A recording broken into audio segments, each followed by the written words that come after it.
Hello बच्चों, मैं प्रतिभा शर्मा राजस्थान सरकार और वेदांता की CSR इनिशिएटिव ई कक्षा में आपका स्वागत करती हूं, जिसके टेक्निकल पार्टनर है मिशन ज्ञान।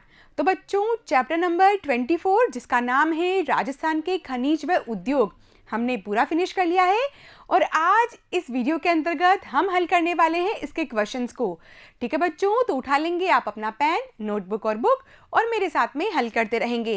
लेकिन बच्चों, यदि आप इस वीडियो से शुरुआत कर रहे हैं तो इससे पहले के जितने भी वीडियो इस चैप्टर से संबंधित हैं उन्हें ज़रूर देखें, ताकि आप बहुत आसानी से इन प्रश्नों के जवाब दे पाएँ। ठीक है बच्चों, तो देखते हैं पहला प्रश्न। और बच्चों, इस वीडियो के अंतर्गत हम हल करेंगे बहुचयनात्मक और अतिलघुत्रात्मक प्रश्नों को। ठीक है, देखिए हमारा पहला प्रश्न। यह बच्चों ऑब्जेक्टिव टाइप का प्रश्न, राजस्थान में देश की कुल पशुधन शक्ति का कितने प्रतिशत भाग उपलब्ध है? ठीक है बच्चों, तो बहुत आसान है इसका उत्तर। 10% राजस्थान में भारत का कुल पशुधन का भाग उपलब्ध है। ठीक है बच्चों, तो आप ए उत्तर को नोट करें, 10%। आगे बढ़ेंगे, देखते हैं दूसरा प्रश्न। कांकरेज नस्ल पाई जाती है? जी हाँ बच्चों, कांकरेज नस्ल राजस्थान में कहाँ पाई जाती है? वैसे तो इसका उद्गम कहाँ है? गुजरात के कच्छ में है, लेकिन इन चारों ऑप्शंस में से ए जालोर, ब सिरोही, से पाली और द उपर्युक्त सभी में से सही उत्तर क्या है बच्चों? A option Jalore. देखते हैं तीसरा प्रश्न। गोपाल कार्यक्रम उन्नयन हेतु बनाया गया है। बच्चों, गोपाल में क्या आ रहा है? गो शब्द आ रहा है, यानी कि जो गो पालन का कार्य करता है वो गोपाल कहलाता है। और बच्चों, नाम से ही स्पष्ट है कि गोपाल किससे संबंधित होगा? क्या वो ऊंट पालन से संबंधित होगा, या घोड़े के पालन से, या वो गोवंश से, या फिर भेड़ों से? तो बच्चों, सही उत्तर क्या होना चाहिए इसका? से, यानी कि गोवंश। तो आप इसका उत्तर नोट करें, से गोवंश। देखते हैं चौथा प्रश्न। सर्वाधिक गोवंश पाया जाता है? जी हाँ बच्चों, हमने चैप्टर नंबर 24 में डेयरी उद्योग के बारे में विस्तार से पढ़ा और इसी के अंतर्गत हमने राजस्थान के गोवंश के बारे में बहुत ही बारीकी से जानकारी प्राप्त की थी। ठीक है बच्चों, यहाँ पर जो क्वेश्चन नंबर 4 है आपकी बुक में भेड़ों से संबंधित है और हमने लिया है यहाँ पर सर्वाधिक गोवंश पाया जाता है। ठीक है बच्चों, तो इसका सही उत्तर क्या होगा कि राजस्थान में सर्वाधिक गोवंश पाया जाता है बच्चों, ऑप्शन एम उदयपुर। ठीक है बच्चों, तो आप इसे नोट कर लेंगे। यहाँ पर दूसरे जितने भी ऑप्शन है जैसे कि जयपुर, धौलपुर और बाड़मेर, उसमें से सही उत्तर क्या है बच्चों? ए उदयपुर। ठीक है, देखते हैं पांचवा प्रश्न। राजस्थान में कितने प्रकार के खनिज मिलते हैं? बच्चों, हमने ये वाला जो टॉपिक है बहुत अच्छे से पढ़ा था कि राजस्थान को खनिजों का अजायब घर कहते हैं। और इसकी वजह क्या है बच्चों कि यहाँ पर विविध प्रकार के खनिज मिलते हैं। ठीक है, तो कितनी मात्रा है? 67 प्रकार के खनिज मिलते हैं बच्चों। तो इसका सही उत्तर है ब। तो आप नोट करें ब ऑप्शन को। छठा प्रश्न। सीसा जस्ता उत्पादन की सबसे बड़ी खान कहाँ पर है? बच्चों, देखते हैं ऑप्शंस में क्या क्या है। देबारी, अलवर, खोदरीबा और उपर्युक्त सभी। तो बच्चों, इसमें से सही उत्तर है ए देबारी, जो कि उदयपुर जिले में स्थित है। ठीक है, तो नोट करेंगे आप ए ऑप्शन को। अब देखते हैं सातवां प्रश्न। टंगस्टन का किस जिले से उत्पादन होता है? ठीक है बच्चों, तो 4 ऑप्शन हैं हमारे पास में, अजमेर, नागौर, भीलवाड़ा और सिरोही। तो बच्चों, इसका सही उत्तर है नागौर। और बच्चों, नागौर में रेवत व भाकरी नामक स्थान है जो कि डेगाना में स्थित है। ठीक है, तो इसका सही ऑप्शन होगा ब बच्चों, नोट कर लेंगे आप। अब देखेंगे 8वां प्रश्न। निम्न में से कौन से जिले औद्योगिक दृष्टि से विकसित हैं?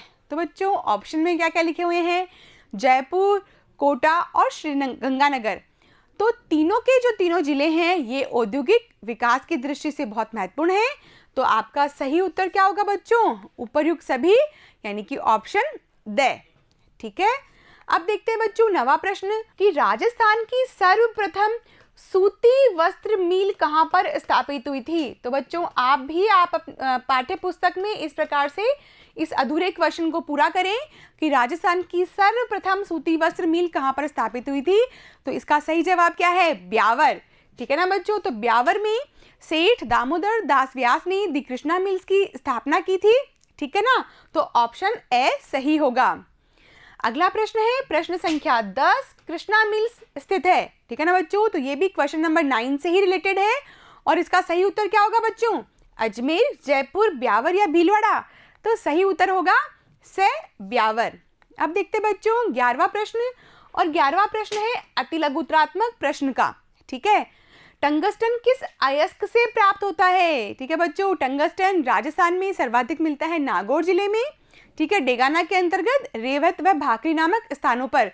और बच्चों वुल्फ्रेमाइट नामक अयस्क से टंगस्टन प्राप्त होता है, ठीक है, तो ये अति लघुत्तरात्मक प्रश्न है। ऐसे प्रश्न परीक्षा की दृष्टि से बहुत ही महत्वपूर्ण होते हैं। देखते बच्चों 12वां प्रश्न, राजस्थान में कुल कितने प्रकार के खनिजों का दोहन होता है, तो हमने देखा था अति बहुचयनात्मक प्रश्नों में भी इस प्रकार का प्रश्न आया था कि कुल मिलाकर 67 प्रकार के खनिज राजस्थान में पाए जाते हैं और खनिजों की विविधता के कारण ही राजस्थान को खनिजों का अजायबघर भी कहा जाता है, ठीक है बच्चों। तो आप लिखेंगे कि राजस्थान में लगभग 67 प्रकार के खनिजों का दोहन हो रहा है और बच्चों इसमें प्रधान खनिज है 44 और गौण खनिज है 23, ठीक है बच्चों। तो महत्वपूर्ण तो है 44 और यानी कि जो कम महत्वपूर्ण है, जिनकी मात्रा कम है, वो है 23। बच्चों ये बोर्ड परीक्षा में भी पूछा गया प्रश्न है, ठीक है, तो आप इसको गंभीरता से लें। देखते हैं 13वां प्रश्न, चंदेरिया किसके लिए प्रसिद्ध है, बच्चों चंदेरिया चित्तौड़गढ़ जिले में स्थित है और एशिया का सबसे बड़ा सुपर जिंक स्मेल्टर वहां पर स्थित है, इसीलिए चंदेरिया प्रसिद्ध है। तो लिखेंगे बच्चों हम चित्तौड़गढ़ के इस क्षेत्र में एशिया का सबसे बड़ा सुपर जिंक स्मेल्टर संयंत्र ब्रिटेन की सहायता से स्थापित किया गया है, ठीक है बच्चों। तो कौन सा देश हमें सहयोग कर रहा है, ब्रिटेन के सहयोग से इसे स्थापित किया गया है। देखते हैं अगला प्रश्न, प्रश्न संख्या 14, राजस्थान में सतरंगा मार्बल कहां पर पाया जाता है, ठीक है बच्चों। तो इसका सही उत्तर क्या होगा, पाली जिला, पाली जिले में सतरंगा मार्बल मिलता है। तो बच्चों लिखें आप, राजस्थान में सतरंगा मार्बल पाली जिले में पाया जाता है। क्वेश्चन नंबर 15, राजस्थान का खनिज भंडार की दृष्टि से भारत में कौन सा स्थान है, तो बच्चों ये भी बहुत इंपॉर्टेंट प्रश्न है। झारखंड के बाद में राजस्थान का द्वितीय स्थान आता है, ठीक है, लिखेंगे हम राजस्थान का खनिज भंडार की दृष्टि से भारत में झारखंड के बाद में दूसरा स्थान है। अगला प्रश्न है प्रश्न संख्या 16, राजस्थान में कपास के मुख्य उत्पादक जिलों के नाम बताइए। तो बच्चों बहुत ही आसान प्रश्न है ये। राजस्थान में कपास के मुख्य उत्पादक जिले हैं श्रीगंगानगर, हनुमानगढ़, अजमेर, चित्तौड़गढ़, उदयपुर, पाली, भीलवाड़ा, कोटा, बूंदी और झालावाड़। आगे बढ़ेंगे और देखेंगे 17वां प्रश्न, राजस्थान में सर्वप्रथम सूती वस्त्र उद्योग की स्थापना किस शहर में हुई थी, ठीक है बच्चों, इसे सूती करते हैं हम। तो फिर से वही क्वेश्चन रिपीट हो रहा है, इस प्रकार के 2 प्रश्न हमारे सामने आ चुके हैं बच्चों, सूती वस्त्र उद्योग से रिलेटेड। इसका मतलब क्या है कि ये बहुत ही महत्वपूर्ण टॉपिक है हमारा, सूती वस्त्र उद्योगों से जुड़ा हुआ। तो बच्चों इसका सही उत्तर क्या होगा, दी कृष्णा मिल्स लिमिटेड, ब्यावर में और सेठ दामोदर दास व्यास द्वारा। तो बच्चों आप इन 3 फैक्ट को याद कर लेंगे तो आपके इस प्रकार के जो प्रश्न हैं सूती वस्त्र से जुड़े हुए वो बहुत ही आसान हो जाएंगे, ठीक है। तो आपने नोट कर लिया है ब्यावर शहर में हुई थी। देखते हैं अगला प्रश्न 18वां, सीमेंट निर्माण का मुख्य कच्चा माल कौन सा है। तो बच्चों हमने भारत से संबंधित जब हम उद्योग पढ़ रहे थे तब भी हमने इस प्रकार का प्रश्न देखा था। इस प्रकार का प्रश्न राजस्थान के अंतर्गत भी आ गया है, ठीक है। तो इसका कच्चा माल क्या होता है, एक तो होता है चूना पत्थर जिसे हम लाइमस्टोन भी कहते हैं और दूसरा है जिप्सम, ठीक है। तो लिखेंगे बच्चों हम सीमेंट निर्माण का मुख्य कच्चा माल है लाइमस्टोन व जिप्सम। 19वां प्रश्न है, गिर नस्ल की गाय किन जिलों में प्रमुखता से पाई जाती है, ठीक है बच्चों। तो जो गिर नस्ल है वो गाय अपने उत्तम दूध के लिए प्रसिद्ध है और ये अजमेर, भीलवाड़ा, पाली व चित्तौड़गढ़ जिलों में मुख्य रूप से पाई जाती है, ठीक है। तो बच्चों जो राजस्थान का गोवंश है वो जो टॉपिक है ये भी बहुत महत्वपूर्ण है, ठीक है। देखते हैं बच्चों 20वां प्रश्न, राजस्थान में डेयरी क्षेत्र में श्वेत क्रांति की शुरुआत कब हुई थी।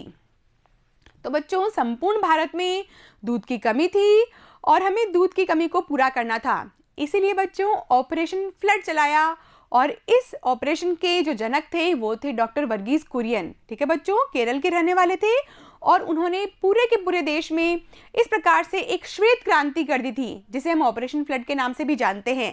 ठीक है बच्चों, इसी कार्य के दौरान राजस्थान में भी श्वेत क्रांति हुई। ठीक है, तो वर्ष कौन सा था? 1970, 1970। तो लिखेंगे बच्चों हम, राजस्थान में डेयरी क्षेत्र में श्वेत क्रांति की शुरुआत 1970 में हुई, जिससे कि ऑपरेशन फ्लड के नाम से जाना जाता है। ठीक है बच्चों, ऑपरेशन फ्लड। देखते हैं अगला प्रश्न, गोटा उद्योग के लिए राजस्थान के कौन से जिले प्रसिद्ध हैं? बच्चों, हमने कुटीर उद्योगों के बारे में भी पढ़ा था और हमने उसमें पढ़ा था कि गोटा उद्योग के लिए 2 जिले बहुत प्रसिद्ध हैं, एक तो है जयपुर और दूसरा है अजमेर। ठीक है बच्चों, तो लिखेंगे हम, गोटा उद्योग के लिए राजस्थान के 2 जिले अजमेर तथा जयपुर विशेष रूप से प्रसिद्ध हैं। ठीक है बच्चों, तो इसके साथ ही हमारे अति लघुत्तरात्मक और बहुचयनात्मक प्रश्न यहीं पर समाप्त हो जाते हैं। अगले वीडियो में हम देखेंगे लघुत्तरात्मक और निबंधात्मक प्रश्न। तो बच्चों, पढ़ते रहिए और आगे बढ़ते रहिए ई कक्षा के साथ में। Thank you.